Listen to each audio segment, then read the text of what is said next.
अस्सलामुअलैकुम, आप देख रहे हैं प्राइम न्यूज और मैं हूं गुलाम अली। शामिल करते हैं आज की अहम खबरें।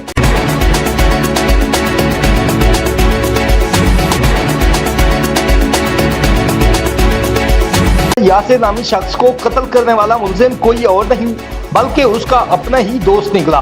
खुशाब पुलिस ने चंद घंटों में बेईमाना कत्ल में मुलव्वस मरकजी मुलजिम को गिरफ्तार कर लिया।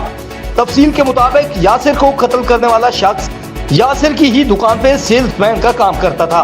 दोनों में दुकान के हिसाब किताब को लेकर मामूली तल्कलामी हुई, जिसकी बिना पर सेल्समैन ने अपने ही मालिक को गोली मारकर मौत के घाट उतार दिया और बाद में डकैती का ड्रामा रचाया ताकि वो अपने जुर्म को छुपा सके।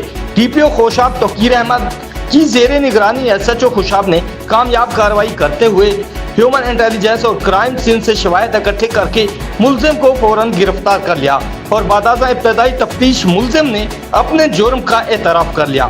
मुलजिम को कानून के मुताबिक सख्त से सख्त सजा दिलवाई जाएगी, ऐसा कहना था डीपीओ का।